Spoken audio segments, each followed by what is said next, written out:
안녕하십니까. 오늘은 소진이 풍선을 작동시키는 원리에 대해서 알아볼까 하는데요. 저번 시간에 이제 에너지 문제, 에너지 고열에 필요한 에너지에 대한 어떤 부분에 대한 문제, 소화가 중단되죠. 소화 중단된 상태에서 에너지가 어떻게 활용될 수 있는가에 대한 문제는 좀 뒤로 이야기 드리는 것이 좋을 것 같고요. 급성염증 고열 독감 파트에서 고열 독감 급성염증이라고 할 수 있지만 고열 독감은 전신 급성염증이라고 할 수 있겠죠. 급성염증이라는 것은 부분적으로 우리 여드름이 강하게 생겼을 때 이런 상황처럼 부분적인 것도 있기 때문에 전신 급성염증이라고 보면 되겠습니다. 고열 독감이 생겼을 때 이야기에 대한 부분에 대해서 조금 더 이야기 진행하고 그 부분을 생각해 보도록 하겠습니다.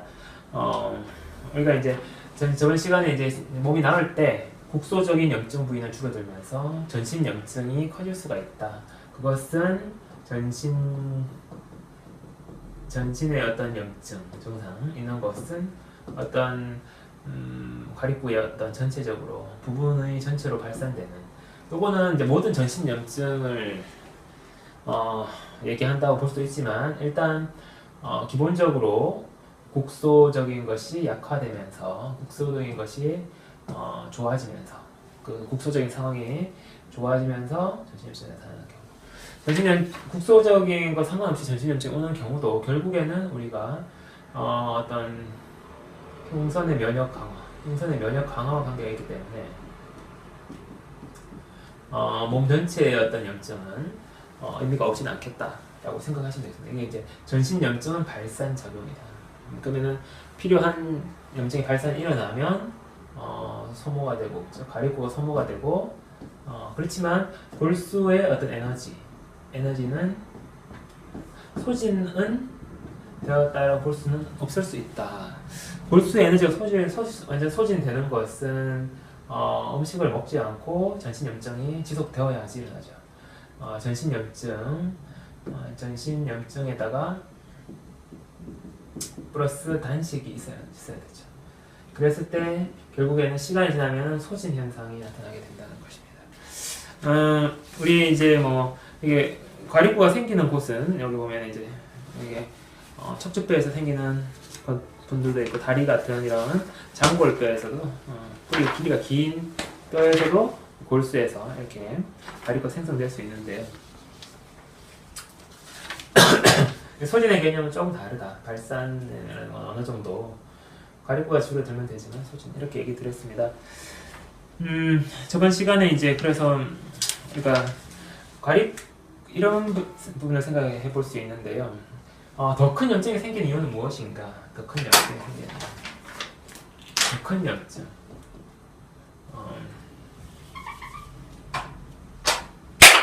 더 큰 염증이 생기는 것은 더 많은 발산, 더 많은 에너지 소모를 위한 것이고, 그것은 결국 소진을 앞당기게 될 것이다.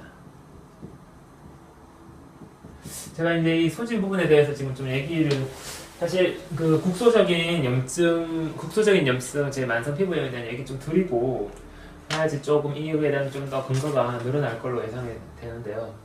일단 소진이 앞당긴다, 이런 부분하고 관련이 있다는 겁니다.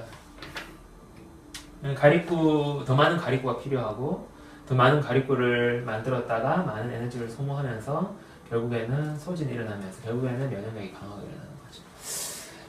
다음에 이런 발열 상황, 고열 독감에서 고열이 일어나는 상황에서 어떤 작용들이 일어날 건지에 대한 제 이야기를 들어보시면 또 이해가 또 한층 강화될 것입니다. 염증의 어떤 목적을 달성하지 못한다면 다시 염증을 재발하거나 더 큰 염증으로 이어질 수 있다는 겁니다. 그래서 우리가 염증이 생겼을 때, 비염 쪽이 생겼을 때, 이제 저번에도 한번 말씀드렸지만 중이염 같은 코의 염증이 귀 쪽으로 확대되면서 중이염이 이렇게 생길 수도 있는 거고요. 그 다음에 목의 염증이 이제 또 폐로 이렇게 갈 수도 있는 거고요. 폐렴. 저희 아이도 그랬지만 감기가 잘 안 나오면서 결국에는 더 큰 염증으로 발달됩니다. 비염 같은 경우에는 이제 중이염도 갈 수 있고 부비동염. 부비동 아십니까? 코 옆에 있는 이런 상악동이나 어떤 이런 부비동 쪽으로 염증이 확대되는 걸 얘기하는 거죠. 염증이 결국 확대를 얘기하는 거고, 이런 부분에서 이제 만약에 뭐 중이염이 같은 경우에는 귀에 어떤 중이염 같은 것이 이제 있을 경우에는 문제가 생길 수가 있죠. 귀에 어떤 청각 상실, 나중에 후유증이 나올 수가 있죠. 청각 상실. 이게 우리가 염증을 두려워했던 이유죠. 염증이 잘 나지 못하고 더 커져서 결국에는 에너지를 발산하면서 낫게 되었을 때 사람이 죽을 수도 있지만 청각 상실과 같은 어떤 손상이 일어나는 거죠. 염증이라는 것은 어떤 불이 막 나고 나서 산이 불이 나면 다 이렇게 재로 남듯이 염증이 일어난 부위에서는 너무 범위가 커져버리면은 그 부분을 완전히 회복할 수 없는 경우가 생길 수 있고 이렇게 신체의 기능 상실이나 이런 부분들이 뒤따를 수 있습니다. 이게 우리가 염증을 무서워하는 이유인데요. 일단 우리가 고열에 대해서 공포증을 가지고 있죠. 고열에 대한 공포. 고열 앓다가 사람이 갑자기 죽기도 하죠. 고열에 대한 공포.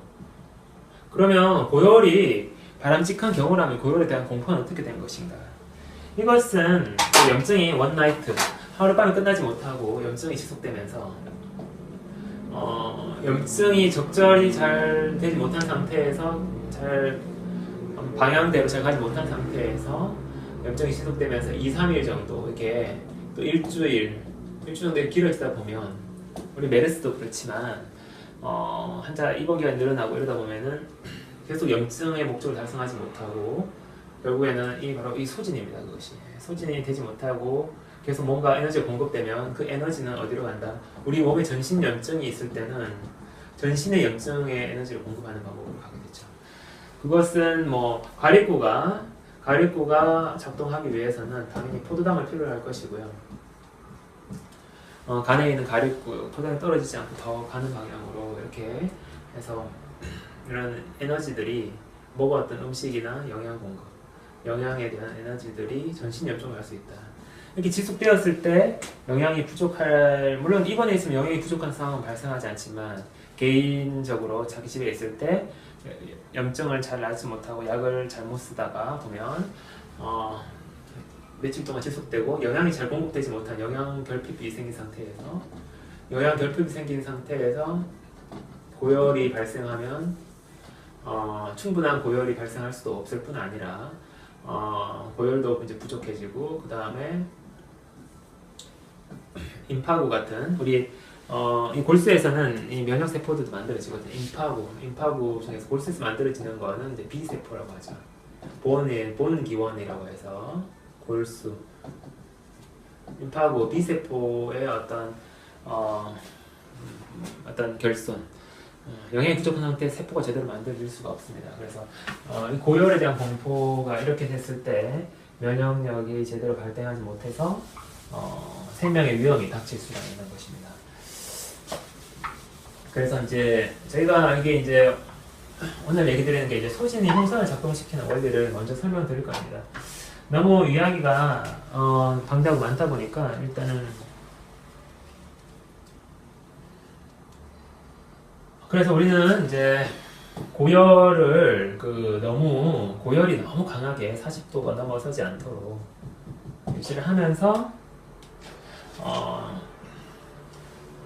이 고열을 한 39도 정도 39도 정도로 40도 넘어가 위험하다고 보고 39도 정도 38.5도에서 39도 정도로 해서 유지를 시키는 것, 이것이 뭔가 중요한 의미를 가질 수가 있다는 거고요.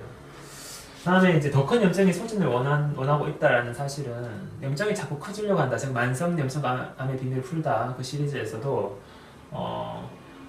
만성 염증이란에서 염증은 자꾸 커지려는 하는 속성이 있다. 그렇기 때문에 우리 염증을 불신하게 되는 거죠.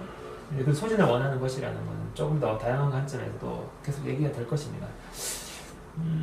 딱 하나로 딱 잘라서 쉽게 설명드리기가 매우 어려운 부분이 있기 때문에 좀 이해를 부탁드리겠습니다. 네, 이런 상황에서 우리가 이제 우리 몸의 어떤 토탈 면역력의 개념을 생각해 볼 수 있는데요. 토탈 면역력. 토탈 면역력에서 뭐 흉선이 한 50% 정도를 흉선이 아주 많은 부분을 차지할 것이고요. 많은 부분을 차지할 것이고 얼마인지 이런 거는 뭐 계산을 해본 데이터가 없는 것 같습니다. 흉선이 많은 부분을 차지하고 편도선과 기타 임파선들 이렇게 했을 때 여기 다 합쳐져서 면역의 어떤 면역력을 이룬다는 거죠. 그래서 만약 흉선이 부족하다면 발생이 부족하다면 이쪽 부분이 더 올라가줘야 한다. 이런 개념을 적용할 수가 있고요. 이것이 우리가 이렇게 중고등학교 때나 아니면은 7, 8세 그리고 중고등학교 시기에 이런 만성염증 비염, 만성비염 같은 비염이나 천식을 앓게 되는 원인이다. 이렇게 보인다는 것입니다. 왜 이런 상황이 생기냐면 이것도 이제 백혈구의 원리에 의해서 되는 건데요. 그러니까 우리가 일단 먼저 생각할 거는 음식을 우리 염증의 그 고열이라는 이 급성 염증의 방해는 어떻게 일어났습니까? 우리 성인이 됐을 때는 그냥 급성 염증이 생길 수 있죠. 전신 무력감과 통증, 전신의 통증과 전신 급성 염증. 어린이 때는 이제 고열이 일어날 수 있다고 보고요. 무력감. 이런 문제가 있을 때 어떤 것이 이 염증 증상을 방해할 수 있겠습니까? 방해인자. 교감신경이 강하게 작동하는 과립구가 증가되는 온몸의 염증 상황에서 방해인자는 음식입니다. 음식을 먹으면 부교감이 유도가 되기 때문이죠. 그리고 두 번째는 약 같은 것이 방해가 될 수가 있습니다. 약을 먹게 되면은 염증 억제해버리고 염증이 불을 꺼버리죠. 뭐 항생제도 일부 방해가 될 수도 있습니다. 그 부분은 나중에 세균이나 이렇게 바이러스 같은 병원체 분야에서 조금 더 말씀을 드려야 되고요. 그래서 이런 것들 방해가 됐을 때는 흉선이 약하게 일어나게 되는데 이때는 다른 것들 발달했어요. 왜 그러냐면 토탈 면역력의 개념이 작동하기 때문에 그렇습니다. 토탈 면역력이라는 거는 아까 말했듯이 면역력이라는 것은 T세포를 얘기하는 건데요. 임파구에는 저번에 두 가지 종류가 있다고 말씀을 드렸죠. 임파구에는 이제 T세포, 그죠? T세포하고 B세포. B세포는 골수에서 만들어졌다고 해서 B세포고요. T세포는 머추레이션이 일어난 겁니다. 머추레이션이라는 것은 뭐냐면요. 이건 일반적으로 우리가 T세포와 B세포의 차이, 임파구로 비슷해 보이지만 조금 차이가 난다는 건데요. 이런 부분에 대해서 이미 알려져 있는 내용입니다. 이런 부분은 B세포가 B세포가 성숙한다는 거죠. 성숙. B세포가 만들어지는데 얘는 그냥 좀 원시적인 방어세포라고 보면 됩니다. 우리가 상처 났을 때 깨끗한 상처가 났을 때 안물기 하는데 많은 도움이 되겠죠. 원시적이니까요. 근데 T세포는 성숙이 이루어집니다. 어디서 성숙이 이루어지냐면은 흉선에서 이루어지고요. 그 다음에 페리페랄, 이 기타 임파선이라는 게 이제 편도선과 다 포함해서 페리페랄 림프 노드에서 이루어진다는 거죠. 노드가 많죠. 어떤 외부 말초라고 하는데 페리페랄은 말초거든요. 말초 신경 그러듯이 제일 바깥쪽에 있는 부분에서 림프 노드에서 B세포가 여기서 쏙 있으면은 흉선에 또 들어가 있으면 기능을 띠게 된다는 거죠. 요게 이제 흉선 같은 경우에는 이제 밤을 지배하기 때문에 밤에 머추레이션이 일어난다고 보시면 되겠고, 그래서 우리 면역력에 있어서 밤에 잠자는 게 굉장히 중요합니다. 그리고 T세포는 어디 이렇게 페리페랄 이렇게 이제 림프노드에서 되는 것을 이제 여기서도 이제 이거는 이제 낮에 이루어진다고 보시면 되겠어요. 이 부분은 아직 완전히 밤과 흉성과 이렇게 페리페리 밤과 낮의 차이라는 거는 이런 거는 아직 의학계에서 잘 모르고 있는 사실인데요. T세포가 두 가지 종류가 있거든요. T세포는 흉선 원래 T세포가 이게 사이무스라고 T의 약자라고 그랬죠. 사이무스. 그리고 흉선 분화 T세포랑 분화가 일어나는 거죠. 특수 목적을 띈다는 겁니다. 성숙해지는 머추레이션이 일어나는데 흉선 분화 T세포가 있고요. 흉선 외 분화 T세포가 있습니다. 흉선 바깥에 있는 림프노드에서 분화된 T세포. 그래서 결국에는 우리가 알고 있던 이렇게 B세포가 성숙해서 T세포가 된다. 그 다음에 이것이 흉선에서 일어나는 것이 많고 이게 다수가 되겠죠. 그리고 어떤 거는 이게 이제 소수입니다. 그죠? 이렇게 되는데 결국에는 이 T세포가 만들어지는 B세포가 성숙해지는 원리를 얘기하는 거죠. 그래서 이 B세포는 지금 또 나중에 한 번 더 또 거론이 돼야 될 걸로 생각을 하는데 일단 B세포라는 것에 대해서 생각을 해보면요. 이 B세포는 보온이라고 그랬죠. 보온이라는 뜻의 B입니다. B세포는 언제 증가되냐면은 밥을 먹을 때 증가된다고 봅니다. 밥을 먹을 때. 밀이라고 그랬죠. 밀. 밥을 먹을 때 증가된다는 거죠. 우리가 활력이 있다가도 배가 부르게 밥을 먹으면은 피곤이 몰려오면서 휴식이 들어갑니다. 그것은 과립구는 활력을 일으키다가 과립구는 활력, 그죠?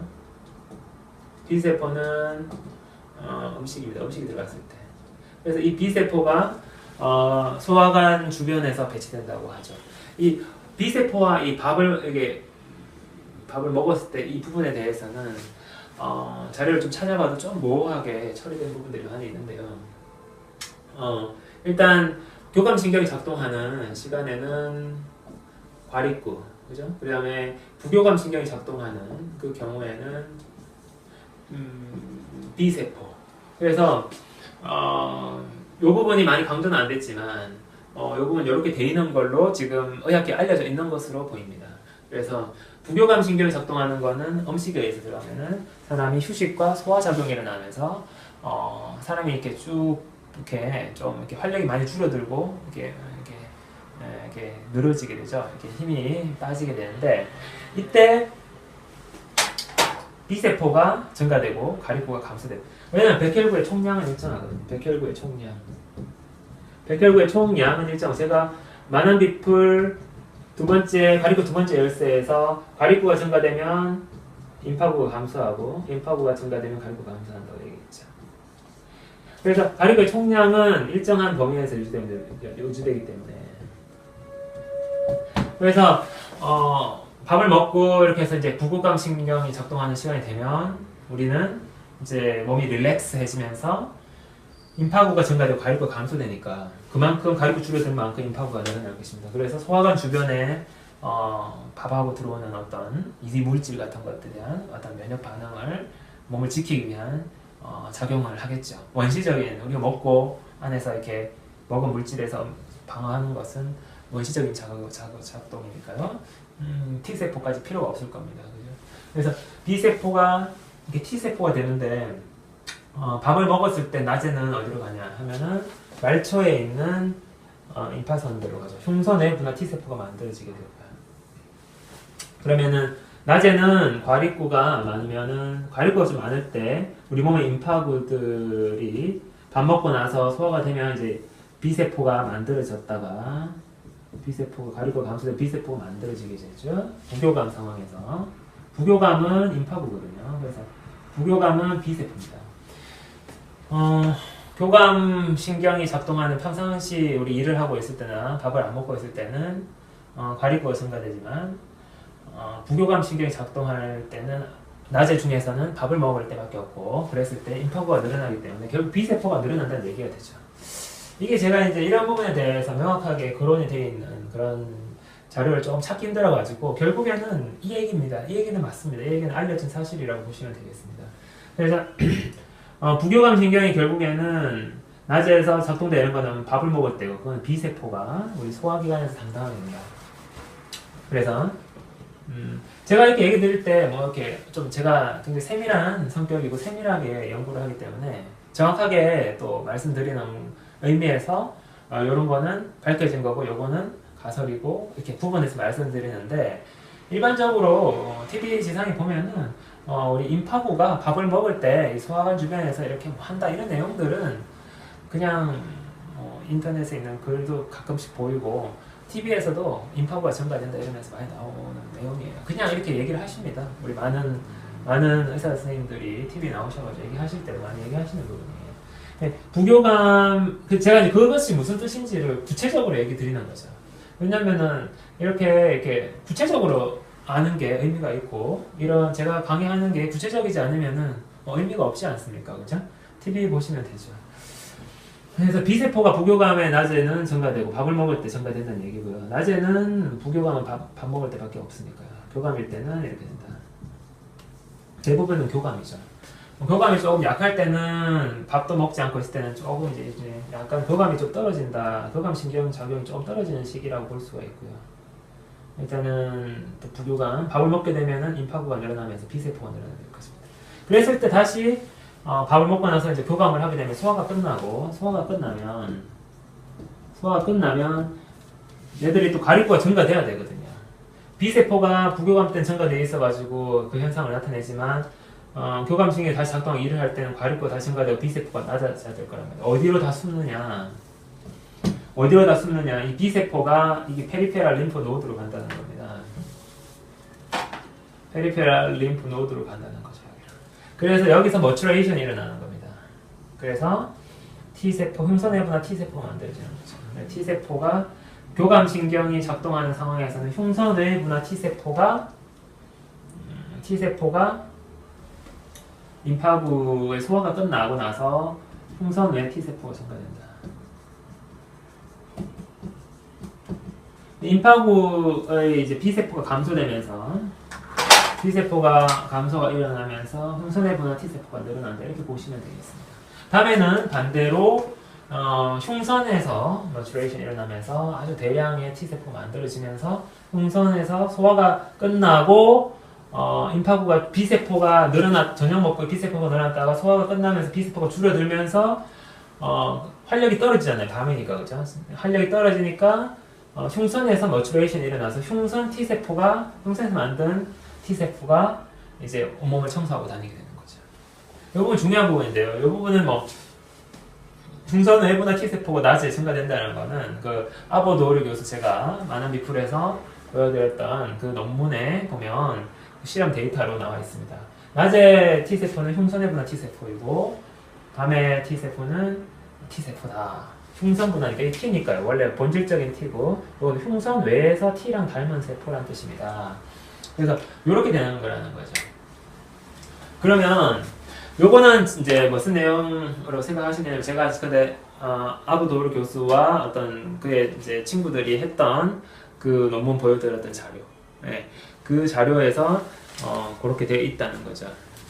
1997년 자료였는데 안 보여드려도 제가 그때 그거는 시소 백혈구의 어떤 자율신경 지배, 백혈구의 자율신경 지배 그죠? 지배에 대해서 제가 이야기를 해드렸던 부분에서 두 번째 열쇠에서 이렇게 논문 자료와 함께 소개했습니다. 그런 내용들이 제 논문에도 정리가 되어 있는데요. 이 내용이 이제 세부적으로 더 깊게 들어가셨다라고 보시면 되겠습니다. 그렇게 됐을 때 소진의 흉선을 작동시키는 것은 무슨 원리일까요? 바로 그런 거죠. 소화가 끝이 나고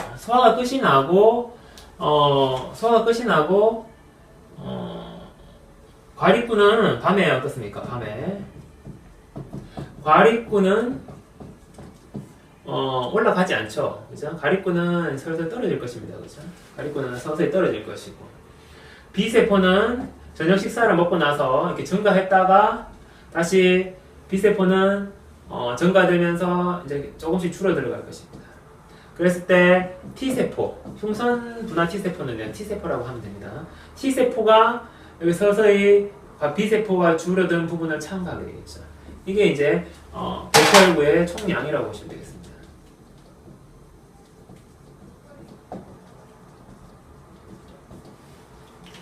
T세포를 만드는 B세포가 늘어났다고 줄어들면서 이렇게 소화가 끝나고 T세포가 늘어나는 이것을 바로 이게 이제 밥을 에너지가 소진되는 것하고 닮아 있죠.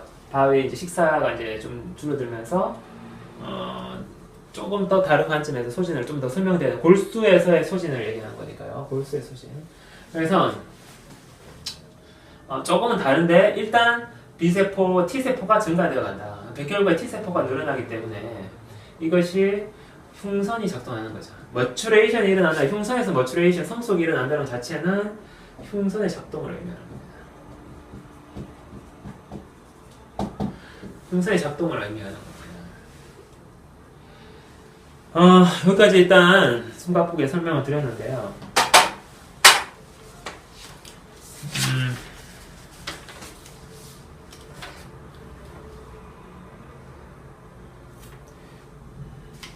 이제 소진이 흉선을 작동시키는 원리를 또 설명을 드리겠습니다. 소진이라는 것은 일단 우리 에너지 부분에서 좀 더 정확하게 에너지의 근원을 밝혀드려야 됩니다만은 미리 말씀을 드리겠습니다. 소진이라는 것은 골수의 에너지, 골수 안에 있는 에너지, 그 에너지는 가리코나 임파구를 만들 수 있는 거죠. 그리고 간의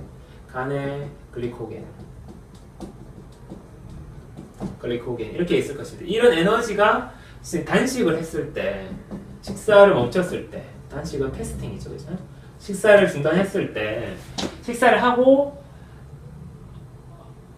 밥을 안 먹는 거죠. 안 먹었을 때 전신 급증염증에서는 어떻게 되겠습니까? 소화가 안 돼서 밥을 거부한다 그랬죠, 그죠? 고열 날 때는 아무것도 못 먹습니다. 마찬가지로 우리가 만성염증, 만암이 있지 않습니까? 우리한테는 만암이 있으니까요. 인위적으로 그 고열, 제가 만암 치료하는 원리는 급성염증 고열을 치료하는 원리에서 가져왔다고 얘기 드렸습니다. 단식을 하게 됐을 때 어떤 현상이 일어날지 한번 생각해 보겠습니다. 단식을 하면은 점점 우리가 이제 활동을 하니까 일단은 교감신경 하에 있을 것입니다.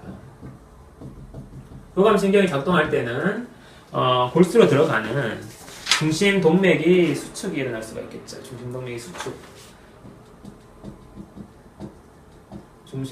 수축할 수 있겠죠.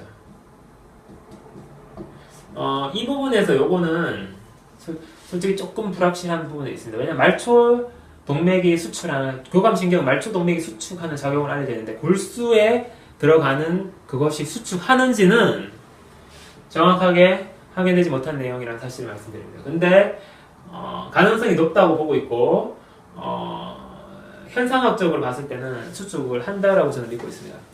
그래서 중심동맥이 수축, 골수로 들어가는 중심동맥이 수축을 하게 되면 어떻게 되겠습니까? 이 안에 있는 중심동맥에서 산소가 많이 안 들어가게 되겠죠. 안에 비산소 환경이 될 것입니다. 그죠?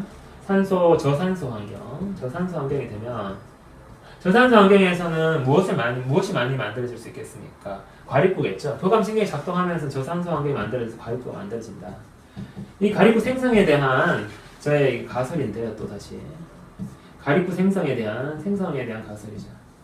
골수에서 과립구가 어떻게 만들어지고 임파구가 만들어지는지에 대한 이야기는 우리가 아직까지 모르고 있는 사실입니다. 저는 이 교감신경이 작동할 때 골수 안에서 과립구가 만들어진다고 했고, 부교감신경이 작동해서 그 이완이 일어났을 때 임파구가 만들어진다라고 보는 거죠. 저산소 환경이기 때문에 저산소 환경과 유산소 환경, 이것이 바로 골수 생성에 대한 골수에서 백혈구 생성에 대한 저의 가설입니다. 유산소 환경에서는 임파구가 만들어질 수 있겠죠. 상황이 그렇게 딱 돌아가게 되어 있습니다. 일단 이런 상황에서 혈관이 조여진 상태에서 계속 단식을 하고 뭔가 일을 하는 상황에 있게 되면 휴식은 또 잘 안 됩니다. 왜냐면 만암에 있는 사람들은 계속 교감이 작동합니다. 왜냐하면 과립구가 증가되어 있기 때문인 걸로 보이는데요. 가립구 증가가 지속되고 있기 때문에 가립구의 어떤 감소가 잘 안 일어나고 계속 유지되고 있기 때문에 교감신경의 어떤 작용이 일어난다고 볼 수 있죠. 단식을 했을 때 교감신경이 조여가지고 가립구를 계속 만들다가 결국에는 만들 수 있는 에너지가 간이나 골수 안에서 뭐 완전히 조여있지 않다 손 치더라도 그 중심 동맥이 조금만 열려있다 치더라도 대체적인 어떤 감소가 일어날 것입니다. 골수의 에너지가 이제 많이 줄어들겠죠. 왜냐하면 가립구가 생성되니까요. 가립구 생성에 사용되었으니까요. 그리고 가립구가 포도당을 분해할 때 열나고 어떤 에너지를 사용을 하는 데 있어가지고 굉장한 에너지를 사용을 했죠. 증가된 가립구들이, 그죠? 고열이든 일반 우리 활력이 있는 생활을 할 때든 마찬가지입니다. 활력이 있는 생활이 고열과 비슷하다고 보시면 되는데요. 가립구가 포도당을 이렇게 많이 분해했죠. 이런 것들이 사라져가는 거죠. 가립구를 만드는 골수의 어떤 에너지 자원이 줄어들어가는 거죠. 이렇게 됐을 때 어떤 현상이 일어날까요? 중심 혈관에서는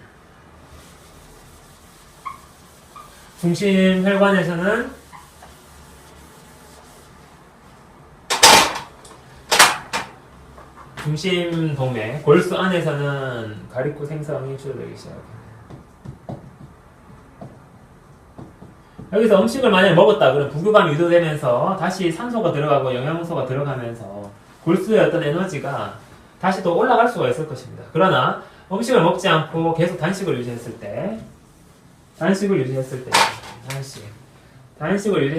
골수의 에너지가 가립을 만드는 골수의 에너지가 골수에서 만들어지는데 골수에 있는 영양소 같은 것들이 많이 고갈된다고 보시면 돼요.